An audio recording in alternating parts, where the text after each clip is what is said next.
trae a todos a esta mesa de debate es el racismo. El racismo en sus distintas manifestaciones.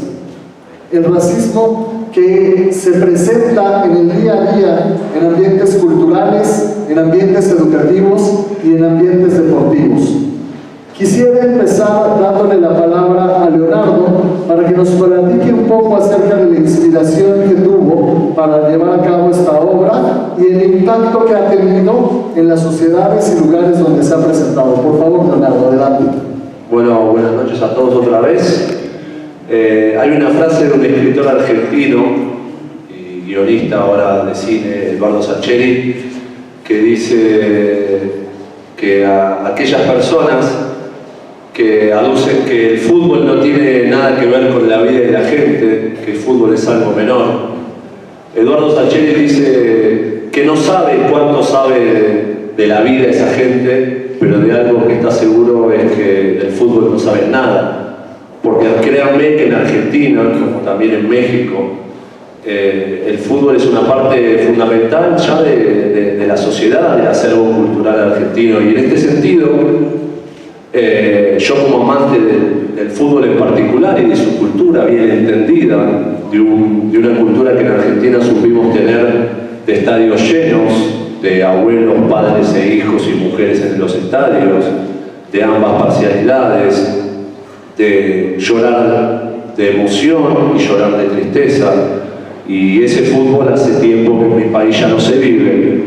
Entonces fue un poco un disparador el intentar por algún lado tratar de modificar esa realidad.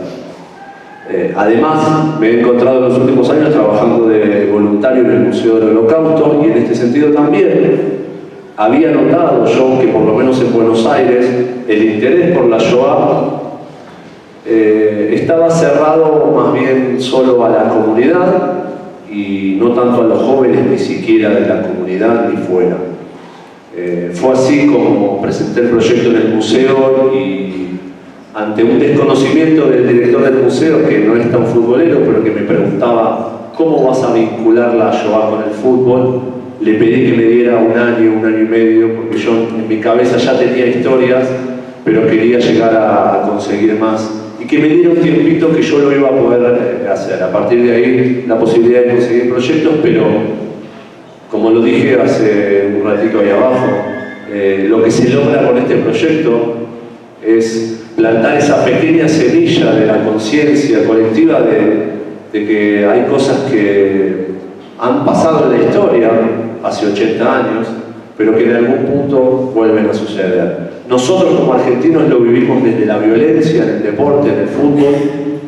La humanidad lo ha vivido con la Shoah, y hoy se vive con los racismos latentes también en el deporte y en el fútbol, no solo en Europa y aquellos casos conocidos que uno puede ver. Créanme que por ahí en esta charla, en esta plática que hoy tenemos, van a entender por qué en México o en Buenos Aires es tan necesario hablar de esta parte de la historia. Así que un poco desde ahí es que comenzamos este proyecto, y por último, créanme que nunca me imaginé que iba a suceder lo que por ejemplo sucedió hoy. Yo viajar con mi proyecto para comunicarles a todos ustedes lo que habíamos hecho, y para que esto ya es un regalo para nosotros y un poco más de la siembra que hablaba hace un ratito. Muchas gracias, Leonardo.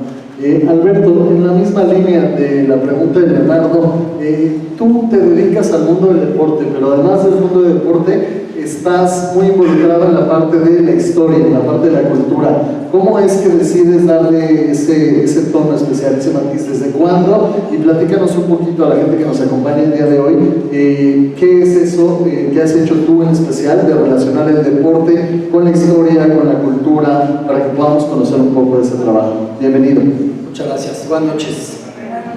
Como con todo lo que vale la pena, con mucho de casualidad y algo más de voluntad, fue como terminó hermanándose mi carrera en el fútbol, a la cultura, a la historia, a la política, a diversos episodios. Debo decir para empezar, Leonardo, que es estremecedor el trabajo que has hecho de la mejor de las maneras. Felicidades, enhorabuena. Que muchos más sitios, judíos y no judíos, lo puedan ver, porque esto no habla de judeidad o persecución a cierta religión, habla de odio, habla de persecución, habla de la esperanza que se puede esconder detrás del balón, habla del logro que puede desencadenar detrás del fútbol, porque el fútbol es capaz de lo mejor, la paz en algún país de África, pensemos en Costa de Marfil, y de lo peor, numerosas otras guerras desatadas, fútbol como pretexto o como excusa. Realmente, como con todo lo que rodea este centro deportivo israelita y en general la comunidad judía de México, somos muy privilegiados de tener acá esta exposición. Podría estar en un sitio, y no exagero, Leonardo, del Museo de la Shoah. Tiene nivel para estar de documentación. Podría estar en el Museo Judío de Berlín, que es espectacular. También con un buen sitio por el trabajo que tiene y por cómo nos transporta a lo que supuso, con frases muy concisas, con personajes. Pasando a lo que yo he hecho, respondiendo a tu pregunta, sobre todo a través de los viajes pude entender que el fútbol puede ser en el nivel de lectura que uno lo quiera tomar. Podemos dejar la matrioshka por quedarnos con la metáfora rusa de un mundial reciente y la primera de las muñecas, o podemos ir pelando la cebolla o sacando más muñequitas e ir entrando y seguir entrando. Muchos me dicen, ¿no es difícil a veces encontrar la relación del fútbol con la cultura? Y mi respuesta es muy clara, no, porque el fútbol también es cultura. Dejémonos ya de aquella época en la que alta cultura, baja cultura, contracultura, todo es cultura. Si la ópera tiene otro valor, si el ballet tiene otro valor, por cierto, un gran futbolero, Shostakovich, decía que el fútbol es el ballet de las masas. Como lo queramos ver, pero si queremos entender hoy a la sociedad, es imprescindible acercarnos al fútbol. Y si queremos tener el retrato completo de lo que supuso el momento atroz del Holocausto, como si queremos entender lo que pasa en un campamento de refugiados hoy por hoy en Chad, o en su momento en Ruanda, cuando se dio el genocidio, tenemos que ver una interacción medular que se da entre estas personas, y esa interacción llega como llegada en el Holocausto, y Leonardo lo ha demostrado a través del fútbol. Muchas gracias, Alberto. El día de hoy queremos hablar del presente. El día de hoy no queremos dar una clase de historia, y desafortunadamente el día de hoy en el mundo nos encontramos con muchas realidades de antisemitismo, con muchas realidades de racismo y con muchas normalizaciones de discursos xenofóbicos alrededor del mundo que se presentan constantemente. No me voy muy lejos y quisiera que pudiéramos tocar el tema de un partido de fútbol que se va a llevar a cabo mañana en uno de los escenarios más importantes de fútbol del mundo, y estoy hablando del Ajax contra el Tottenham, que son equipos que se les han llamado equipos judíos, y quisiera que nos diera cualquiera de ustedes dos su opinión, no tanto en cuanto a pronóstico del partido, sino más bien en cuanto a qué es lo que está sucediendo, y para la gente que no conozca, tal vez el primero que tome la palabra, que nos pueda dar un poco de historia de por qué se les llaman equipos judíos, al Ajax y al Tottenham, y qué es lo que está sucediendo y qué podemos esperar mañana. Y no me refiero al día de mañana hablando metafóricamente, sino literal, mañana martes, saber pues qué va a pasar. Por favor. En principio, el contexto histórico lo tengo que dar. El Ajax es denominado un club judío porque su estadio, su primer estadio, estaba en el barrio judío de Ámsterdam. No porque sea creado por judíos, pero su gran cantidad de dirigencia antes del nazismo, antes que el nazismo llegue a Holanda, era bastante importante, también tenía jugadores. Hay una leyenda que dice que el Ajax no jugaba los días sábados en Ámsterdam, preferían jugar los domingos porque si no la afluencia iba a ser menor. Eso por un lado. El Tottenham no ha sufrido el nazismo porque está situado en un barrio judío de Londres, que no conozco, pero sé que me dijeron que es muy interesante verlo, y tiene un origen muy parecido. No es en realidad de origen judío como pudo haber sido el Maccabi o el Hapoel, pero sí de afluencia. En este sentido, ambos clubes, y en particular el Ajax, hoy está en una situación muy interesante, que es a 2 pasos de jugar una final de Champions League después de tanto tiempo. Por lo que hemos nosotros investigado y conversado con periodistas también holandeses, nos han contado que por lo menos hasta cuando hicimos esta investigación, la dirigencia del Ajax holandés intentaba desconocer esta parte de la historia y de la vinculación con la comunidad judía. Se preguntarán por qué, por antisemitismo. Esa no era la explicación. Ellos comentan que cada vez que el Ajax juega de visitante o de local frente a otro club, hay muchos cánticos antisemitas de las hinchadas visitantes. Y ellos prefirieron, en vez de combatir esos cánticos, indudablemente sin apoyo gubernamental para suspender un partido, entre otras cosas, prefieren que la historia se desconozca y que se deje de vincular al Ajax con la comunidad judía. Más allá de eso, los que no lo desconocen son sus hinchas.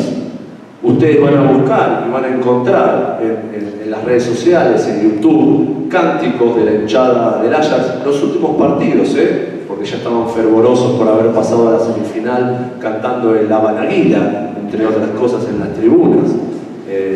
Y créanme que en Holanda y en Ámsterdam no quedan muchos judíos tampoco, entonces uno entiende que una tribuna de 15.000 personas, no creo que haya más de 200 judíos, y así todo, hasta está la bandera de Israel también expuesta cada vez que el Ajax juega. La hinchada no desconoce su historia, como así lo intenta hacer su dirigencia. En cuanto al Tottenham, como decía, era algo más externo, pero va a haber que estar atentos a que si el Ajax o el Tottenham juegan la final, a ver qué pasa cuando salen de este círculo de la comunidad, cuando jueguen con el Barcelona o con el Liverpool inglés, qué circunstancias se van a dar. Yo creo que, para ir cerrando y darle la palabra a Alberto, lo que sí estuvo pasando en Europa y que créanme que pasa en Argentina, no conozco tanto la situación de México, pero sí que pasa en varias latitudes, es que los cánticos se naturalizaron en contra de la comunidad, en mi país en contra de la comunidad boliviana, peruana y paraguaya, a la cual se le canta despectivamente, en cánticos homofóbicos, en cánticos xenófobos, digamos. Un hincha, yo lo he hecho, porque la verdad yo me crié en una tribuna de fútbol, yo cantaba, el 80% de las canciones de mi equipo y de todos los equipos de Argentina eran en contra de una comunidad, de nuevo, ya sea boliviana, paraguaya o en contra de los homosexuales, y haciendo de eso un insulto. Eso fue lo que yo entendí. Y hay una palabra que yo se las comuniqué a los chicos con los que me junté el sábado y mañana lo voy a volver a hacer, que es empezar a utilizar, que es desnaturalizar la realidad. Desnaturalizar es decir, tomar un concepto y no darlo como normal, como dado, sino poder a partir de ahí estudiarlo mejor y entender por qué pasa y para qué. Y vale la pena añadir que es verdad, el presidente del Ajax en sus años gloriosos, en los 70, Jan van Praag, judío, cuya familia pereció en Auschwitz, sobrevivió escondiéndose de tienda en tienda como pudo. Una historia similar a la de Ana Frank, pero con final feliz en lo individual, porque su familia murió. Y ahí fue la era gloriosa del Ajax. Y su hijo, Michel van Praag, llegó también a encabezar al Ajax en su último título europeo. Si hay un vínculo directo a los judíos, pero detrás del gozo que nos puede dar, porque sí es muy curioso, que lo pueden buscar en YouTube, ese canto de Habanaguila en las tribunas del estadio del Ajax, es que la normalización de la violencia permite que el Feyenoord, su acérrimo rival, cante cualquier burrada. Y cuando de pronto quieren derrotar al Ajax, se les hace simple decir, los mandaremos a Auschwitz. Tú dices, espera, di los golearemos, di los humillaremos, di juega como quieras. Pero eso es lo que dices, desnaturalizar. En los estadios la violencia está normalizada. La tierra del todo vale. ¿Por qué? Porque pagué boleto. Hagan de cuenta que, como pudieron entrar acá, pueden arrancar los cuadros y quitarlos. ¿Por qué? Pues porque me dijeron que entrara. O si el vecino nos invita un café, pueden destruir su casa. Es la tierra del todo vale. Y es algo peligroso, y por eso las directivas, tanto de Tottenham como de Ajax, han querido separarse de estos estigmas, que es lo que son. Por ahí investigaban. 3% de la afición del Ajax es judía, no más. Y eso que hay muchos judíos externos que por ver la bandera de Israel en el estadio se emocionan y se afilian. 4% de la afición del Tottenham es judía, idéntico número que el Arsenal, solo que el Arsenal no es el club judío. Es idéntico número porque los dos son del norte de Londres, zona de predominancia iglesia judía. De hecho, cuando yo fui corresponsal en Londres, iba al templo, en esa zona no tan lejana de la emblemática calle de Abbey Road, por cierto, de los Beatles. Pero al margen de esto, vale la pena decir que los estigmas persiguen, y no solo un pueblo. Me parece importante aceptar también cuando hacemos mal nosotros, porque la gente de Tottenham gusta de ser llamada Jim Army. Jim viene de Yiddish, en la abreviatura peyorativa. Es una especie de la palabra negro que no permite a un afroamericano que se la diga, pero sí él la dice a sus amigos. Normalmente no le dirías Jim a un judío de una buena manera, pero entre judíos sí lo aceptan. Y como ellos cantan que son la Jim Army, los demás les cantan, y se entra a una curva, a una espiral bien compleja de violencia, de odio, de normalización. Por eso hay que estar tan alertas a lo que se dice y a cuánto se dice. Muchas gracias. Roberto, platicábamos preparando esta conferencia acerca de cómo podíamos aterrizar el tema a nuestro día a día como judíos en México y como mexicanos. Y salía una pregunta muy natural que tal vez algunos de ustedes están pensando en este momento, los que asisten a algún partido en México o los que han visto jugar nuestra selección en cualquier partido del mundial, acerca de los mismos gritos que nosotros hacemos y cómo se han juzgado de manera internacional y cómo nosotros nos hemos quejado porque nos han juzgado algo que decimos que no entienden. Todo el mundo debe estar ya pensando en la palabra de 4 letras que yo estoy mencionando cuando un portero despeja y los mexicanos le gritamos un adjetivo calificativo homofóbico. ¿Qué piensan de esto? ¿Es justamente violencia? ¿Es naturalizar? ¿Es equiparable? Y más bien, ¿nos conduce hacia esta parte de violencia o no? Y hablando de México también, y para extender mi pregunta, hablábamos un poco, Leonardo en una de sus sesiones nos hablaba de la ropa y hacía una pregunta muy interesante que les hago a todos ustedes el día de hoy. ¿Quién de aquí pensó qué ropa iba a usar de acuerdo a lo que iban a hacer durante el día? Lo vuelvo a repetir. ¿Quién de aquí antes de pararse, dijo, según a los lugares que voy a visitar, me voy a poner esta ropa? Y les voy a dar un ejemplo que una chica de Maccabi, una joven, nos contestó. Nos dijo, una vez, estando en Ciudad Universitaria, en la UNAM, porque yo estudio ahí, se me ocurrió llevar una playera de la América, porque es el equipo al cual yo le voy. Y antes de llegar y de bajarme del coche, un amigo tuvo a bien decirme, ponte un suéter. ¿Qué significa esto y cómo lo podemos extrapolar a las cosas que vivimos en México y en el mundo?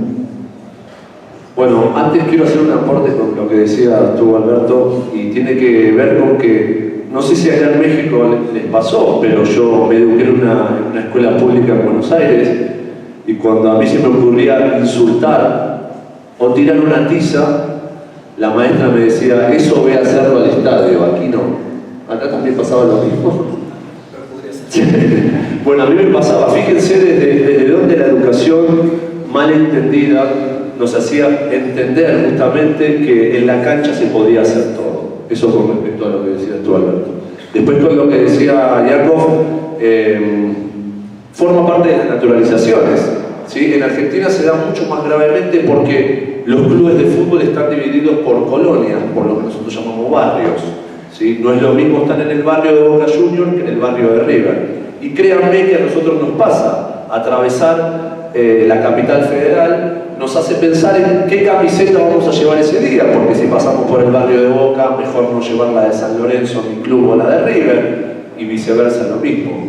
Y actualmente, entre las mujeres se da una discusión ideológica que tiene que ver con la cuestión de la legalización del aborto o no. Las chicas en Buenos Aires están llevando la insignia verde, aquellas que están a favor de la legalización, e insignia celeste, las que están en contra de la legalización, y ellos también llevan problemas en la vía pública. Y también en Buenos Aires pasa cuando te denominás con un grupo de música. O sea, miren todo lo que estoy contando y todo lo que más de uno tiene que pensar a la hora de salir a la calle.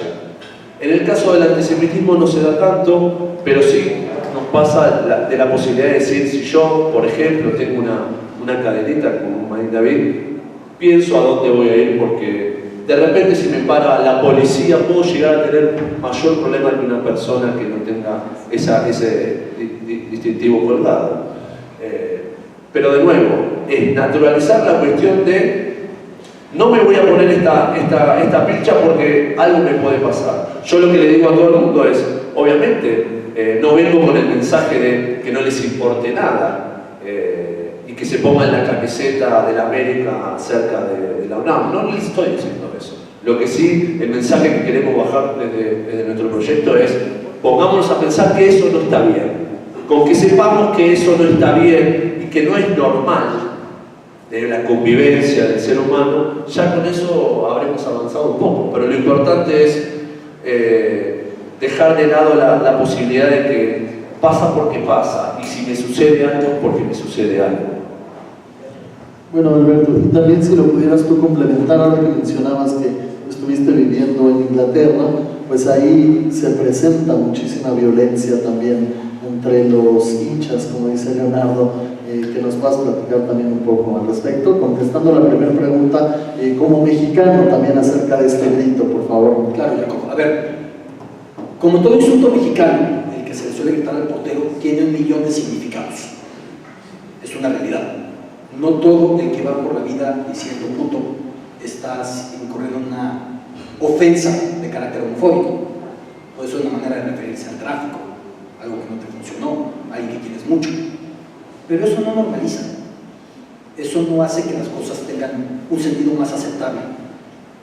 Que la FIFA tiene un doble discurso que le llevó a fijarse en el grito al portero, antes que al entregar el mundial a un país con una ley llamada de antipropaganda ley, es decir, que si los hombres o las mujeres se dan la mano en la calle, están haciendo propaganda y entonces pueden ser criminalizados. Que se hayan fijado en eso mucho antes que lo que tiene el país anfitrión, o que se hayan fijado en eso mucho antes que los derechos laborales de quienes erigen los estadios para el Mundial 2022 en Qatar, con un sistema laboral medieval. Van falleciendo nepalíes y bangladesíes en cantidades terribles por las condiciones. Hablan sobre la moral, pero no hace más legítimo el grito. Y hemos demostrado nuestra incapacidad para ser corregidos. Porque pensamos que en la cancha tenemos derecho a todo. Y porque pues, somos desmadrosos, somos mexicanos. Y la verdad es que el folclore mexicano es tan rico que me costaría admitir que se resume en mentarle la madre al portero. Una cultura como la mexicana, ¿no? Y muchos quieren pensar que sí. Pasando de eso, que es además parte de lo que sucede en una cancha, porque además entendamos como judíos o como componentes de una minoría una cosa. Cuando se va contra alguien, estamos en la fila, irremediablemente. Que pasó lo de San Diego hace un par de días, que es una tragedia. Siniestro lo que aconteció, sí, pero con el clima de extrema derecha y de odio al que luce o parece o suena o huele diferente, era evidente que más pronto que tarde nos tiene que tocar. Y si nosotros no vamos también intentando disminuir esos ataques a lo que nos puede llegar a parecer diferente, y me ligo un ejemplo del que te comentaba, Jacob. Me resulta en especial chocante un equipo en Israel que es el Beitar Jerusalén. Como muchos otros equipos que puede haber en el mundo, tiene una afiliación política. Como muchos otros, es de una derecha rayante en lo extremo o de extrema derecha directamente. La Lazio Italia, por ejemplo, también lo es. Pero en este caso, sus gritos y consignas contra jugadores árabes o musulmanes hacen justamente lo que no quisiéramos. Hagan de cuenta el patrón, el hijo de padre golpeador que termina golpeando a su hijo. Y de ninguna manera quiero ponerlo porque no quiero que saque de contexto. Es que como dices que este es el hijo de... No digo por eso. Digo que se sigue un patrón. Y tenemos que buscar cortar con esos patrones si queremos una sociedad menos tóxica. Porque el estadio está convirtiéndose en el punto en el que se junta toda esa toxicidad.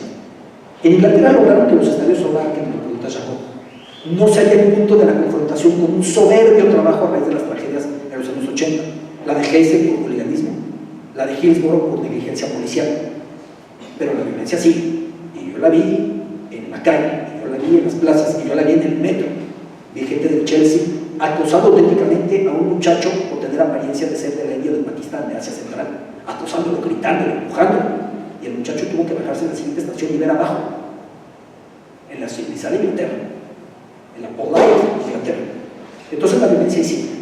La decisión es ver de qué manera nos vamos a comportar nosotros. Por eso el valor de una exposición como esta, ¿no? Porque es un parteaguas para entender qué hacemos y qué no hacemos bien. Y que el común de los niños lo dicen porque vieron al papá hacerlo.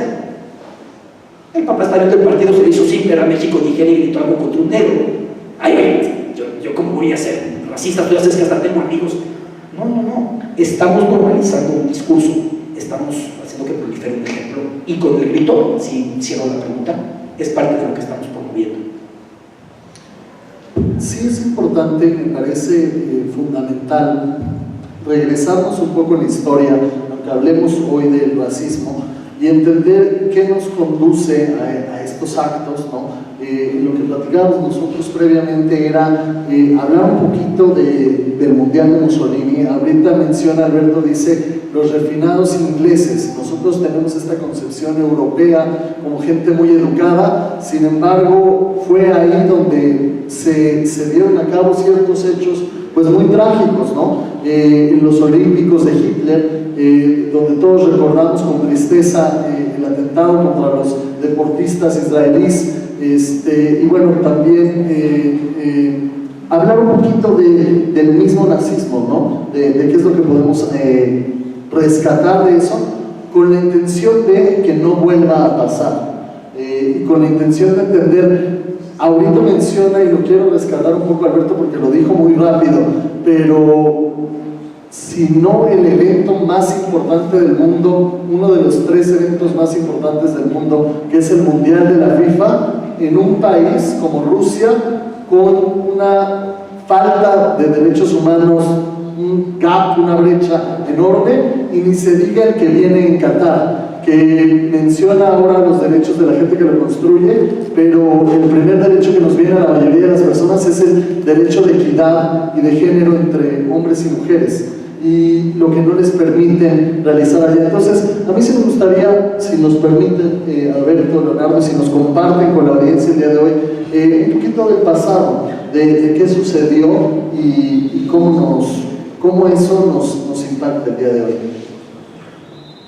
Bueno, las referencias que hace Jakub son de las más interesantes. Yo sumo el ejemplo argentino del Mundial 78 bajo una dictadura militar, ¿sí? Que asesinó y desapareció a 30.000 personas a solo 10 cuadras del estadio donde se jugó la final del Mundial, y que gracias al Mundial y a los periodistas que volvieron a sus países fue que se empezó a saber de lo que pasaba, porque los argentinos no estábamos muy informados todavía. El fútbol es una pasión, el fútbol es un amor. Como todo amor, genera pasiones desmedidas.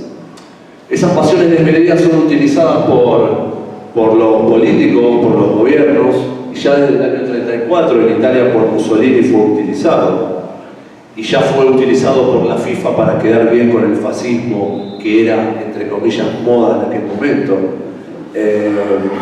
En este sentido, 2 años después se dan los Juegos Olímpicos del 36, con una señal tan clara, donde muchos países habían levantado la mano y habían dicho, y habían propuesto un boicot, pero el mismo Estados Unidos dijo, no, esto va bien, va derecho, sigamos con el proyecto. Y no solo siguieron con el proyecto, sino que durante 15 días la prensa de casi 200 países, tal vez que hayan podido competir, fueron a Berlín, vieron un panorama, escondido en verdad, pero seguramente pudieron haber visto algo. Volvieron a sus países y muchos no dijeron nada. Entonces, yo por lo menos como periodista deportivo y productor, creo que Alberto también, de alguna forma venimos a defender el fútbol, y esa famosa frase de el fútbol lo tapó todo. El fútbol no tapó nada.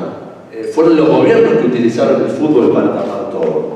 Se dio durante el fascismo de Mussolini, con un Italia campeón, obviamente, el equipo local, y un Mussolini digitando los arbitrajes. Se dan los Juegos Olímpicos con un tercer Reich en manos de Hitler, que también digitaba no solamente partidos de fútbol, sino que el nazismo terminó ganando el medallero y demostrando superioridad, pero con esos actos valerosos de Jesse Owens ganándole 4 medallas en la cara a Hitler, le demostraba ya en el año 36 que las cosas no eran tan ciertas como él creía. Y pequeño detalle del Mundial 78, donde el fútbol le dio al gobierno militar la posibilidad de, como decimos nosotros, estirar unos años más la tragedia, estirar unos años más esa política dictatorial y de cero, de no tener derechos humanos, porque el Mundial del 78 le dio a la dictadura militar muchísimo oxígeno que se le acabó en la guerra de Malvinas del año 82. Una guerra de Malvinas que no detuvo la actividad de la selección argentina en el 82, pero ese es otro capítulo. La historia nos demuestra que el fútbol fue utilizado siempre como herramienta social para demostrar otra cosa, porque el fútbol mueve masas y la política lo que busca siempre es mover masas, y la mejor herramienta siempre será, yo creo, el deporte y la actividad para mí cultural de la humanidad más importante de todas. ¿Qué más vale la pena decir y notar cómo la historia se va repitiendo? Terminado el Mundial del 34, viendo el valor que tenía la legitimidad adquirida, Mussolini emprende su aventura muy tardía de colonialismo africano. Se va a Abisinia, que es Etiopía, se va a Somalia, porque estaba viendo que podía hacer lo que quisiera. Pues justo después de los Olímpicos de Sochi, Putin tiene su incursión hacia una porción de Georgia y una porción de Ucrania, ocupaciones que se mantienen. Si el mundo no dice nada, pues te sigues. Y no es equiparar, y no es poner en el mismo saco, en el mismo casillero. Pero visto Hitler, que no le dijeron nada por lo de Austria, no le dijeron nada por lo de Polonia, pues fue siguiendo, ¿no? Vas jalando la cuerda hasta donde puedas. Y el deporte queda como máscara perfecta. Visto bien al emir de Qatar, el fichaje de Neymar, que nos escandaliza, de 222 millones de euros, le salió muy barato. En términos de soft power o poder suave, en términos de maquillaje para un régimen, en términos de reposicionar de lo que se habla de un país o de un gobierno con tan discutido historial en materia de derechos humanos y que está aislado por cielo, mar y tierra por sus vecinos, por apoyar al terrorismo, al islamismo extremo, pues no es nada caro lo que les costó Neymar, más bien fue una ganga. Eso es lo que permite el fútbol y es por lo que tenemos que vivir muy alertas, porque el fútbol perdió la inocencia muchísimo tiempo atrás, no es algo reciente. Y a propósito de Inglaterra, cuando venía el Mundial de 38, un partido amistoso antes, la selección inglesa recibió a la alemana en el estadio de Tottenham, comunidad judía ahí, y ahí los dejaron pasar. El aparato de propaganda de Goebbels, de la Alemania nazi, entendió que era una gran ocasión para mostrarse y pagó el viaje de miles de alemanes hasta ese punto. Pueden buscarlo perfectamente en YouTube, las imágenes de los alemanes desembarcando para ese partido en la cancha de Tottenham, donde se encontraba el estadio, que es maravilloso, reconstruido de White Hart Lane.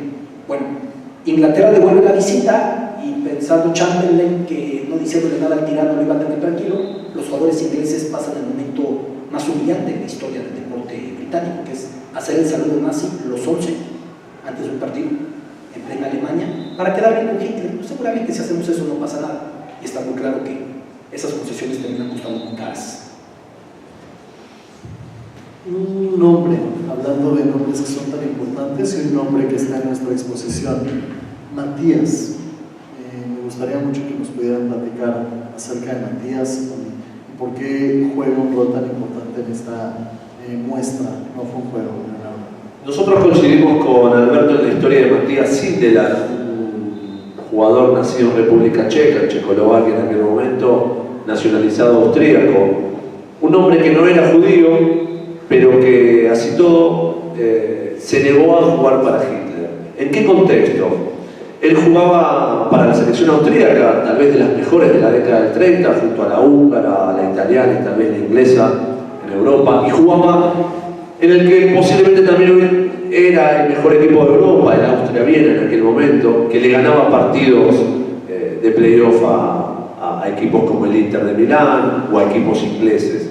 Ese hombre, en el contexto de la anexión de Austria hacia Alemania, es decir, abril del 38, donde Austria legalmente y sin haber disparado un solo tiro por parte de los alemanes, pasa a formar parte del imperio alemán, también se llevan a los jugadores austríacos, porque Alemania era una selección no como la conocemos hoy, no era de las mejores de Europa ni del mundo, de hecho era amateur, y no solamente se lleva el territorio austríaco, sino se lleva a los jugadores austríacos.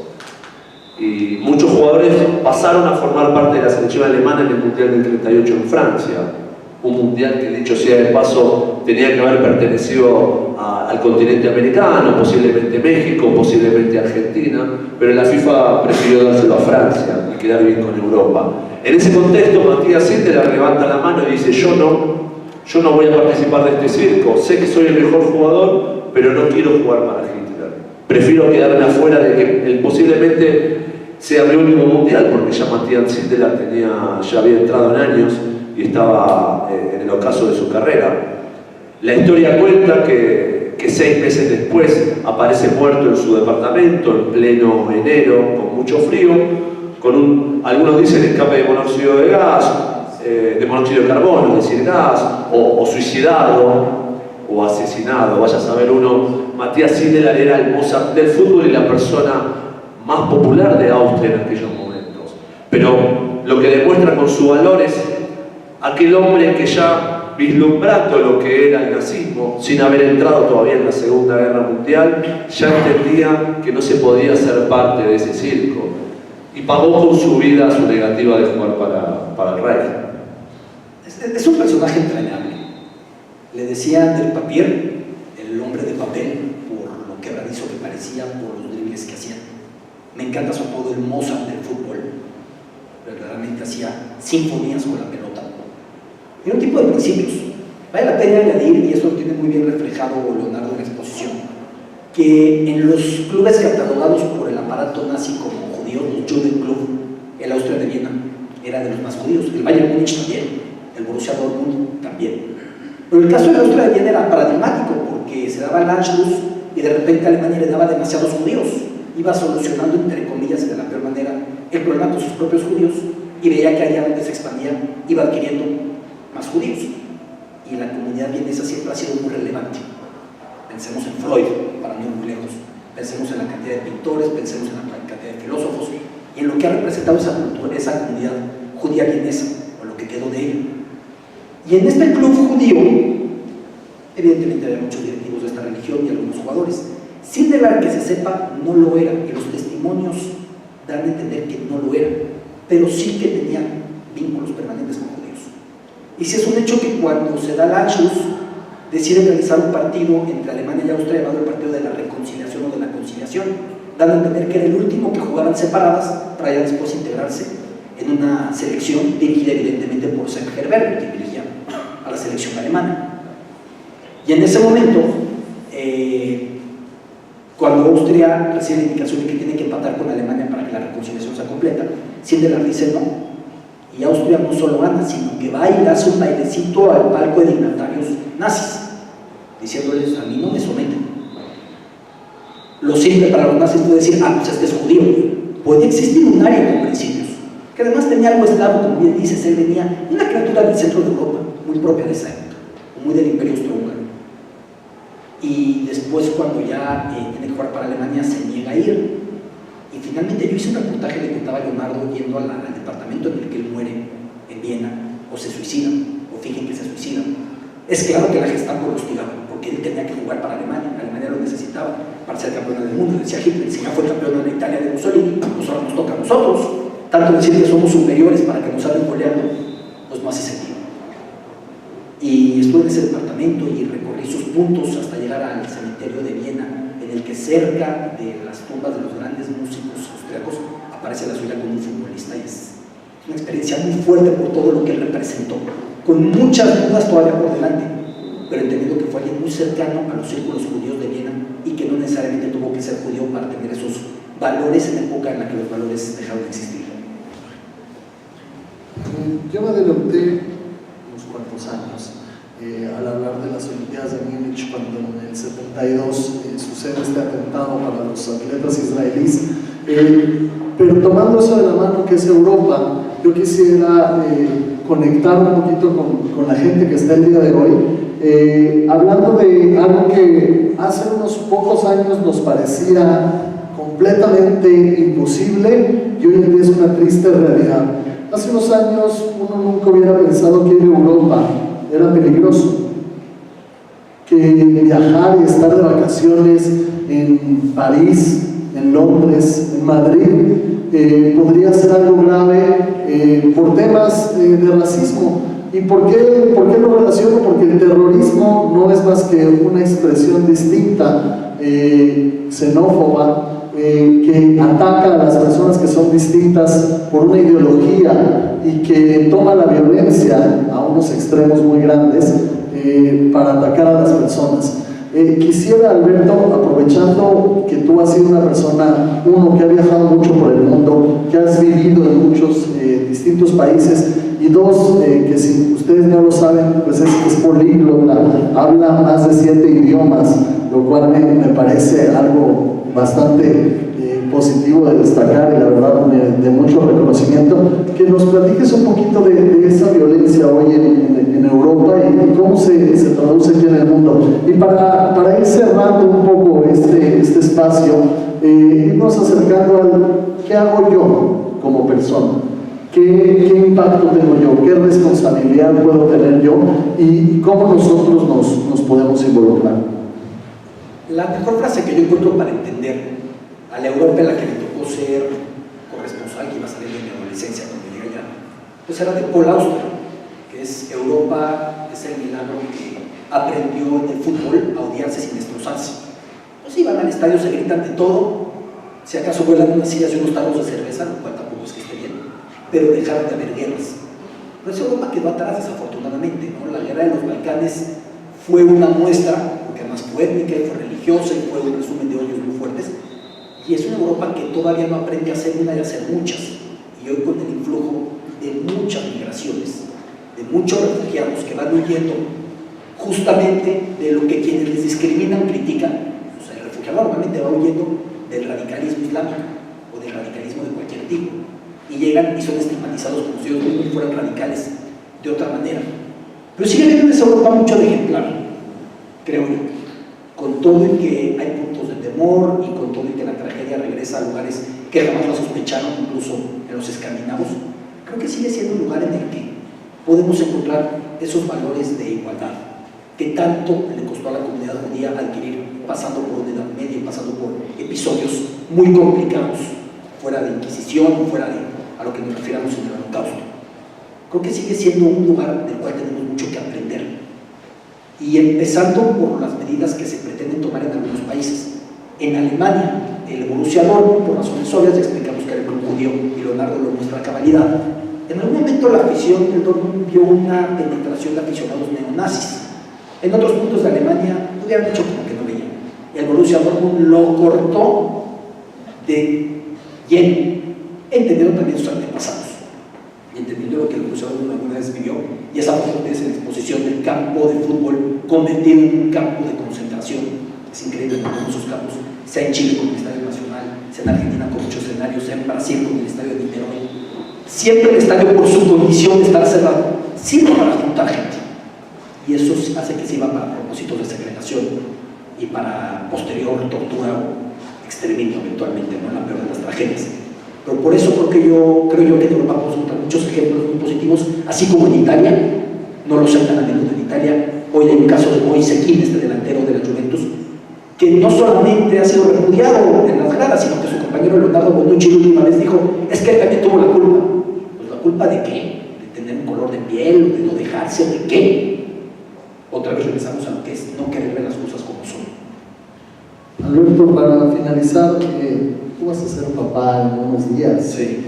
Incluso en un poquito de tiempo, en cualquier momento sonará ese teléfono y que sea todo con braja y bendición.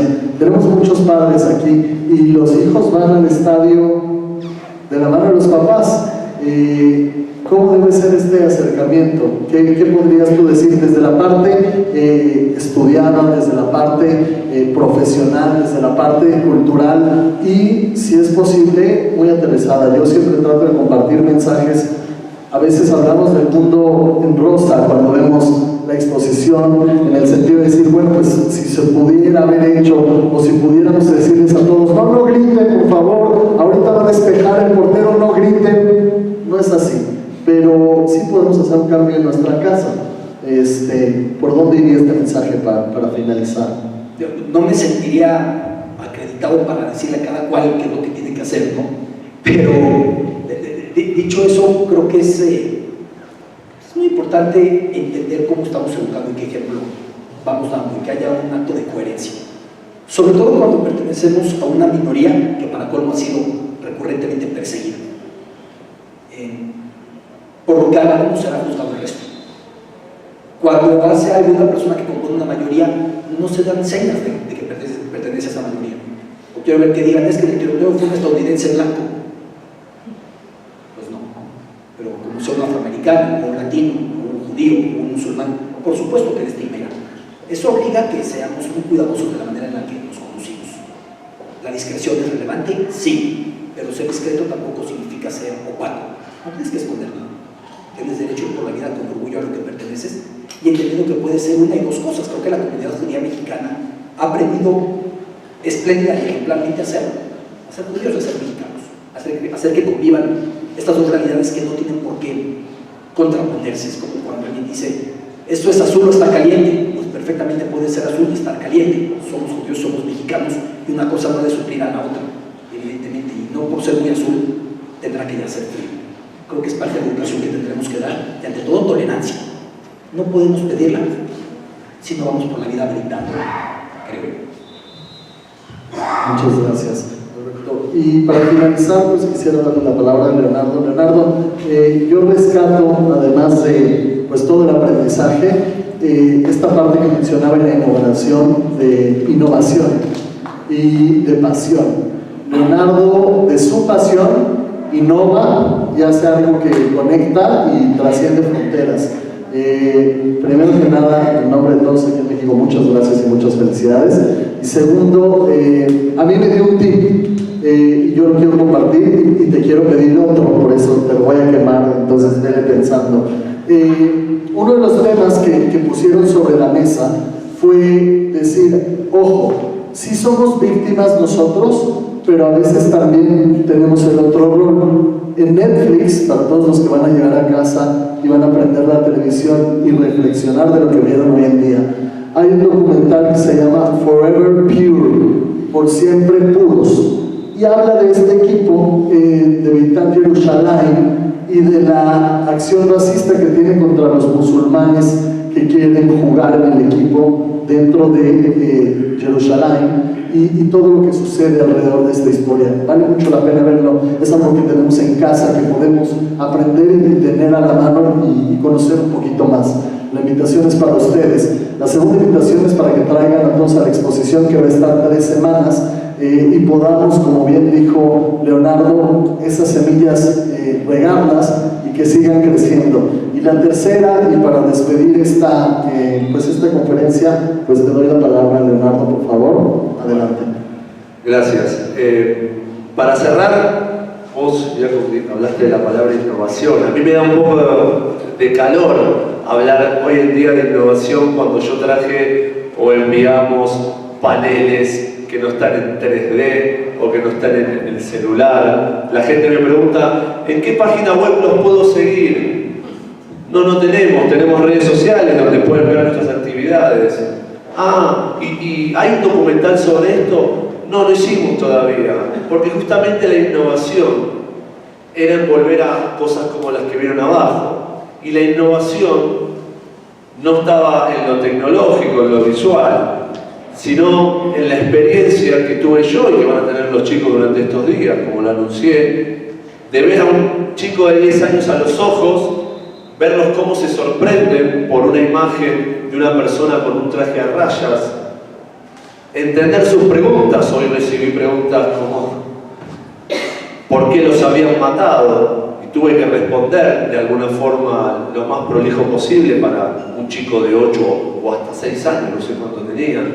Digo, me parece que ahí está la innovación, en volver a conectarnos cara a cara entre nosotros para comunicarnos y para educarnos. Me parece que este aparatito que nos vino a solucionar muchos problemas también nos vino a desligar de muchos otros problemas sin hacernos cargo. Y en eso está mi innovación, que yo no la tenía prevista, sinceramente, pero sí como objetivo saber que el cara a cara y la educación de ver las miradas y de entender las caras de cómo se sorprenden por las imágenes era lo que nos iba a dar un valor agregado. Yo quiero solamente cerrar con una frase que traigo también de Buenos Aires, que la repito en cada conferencia, y que es para cerrar por parte mía esta tarea del día de hoy, y que es que el racismo y el antisemitismo es un monstruo que no ha muerto, sino que está mutando, y que está en nosotros, nuestra responsabilidad en cada uno de ustedes, no dejarlo crecer. Y creo que ese es el gran objetivo de esta muestra y de nuestra tarea diaria, no dejar crecer a ese monstruo que está mutando día a día. Así que muchas gracias otra vez a todos.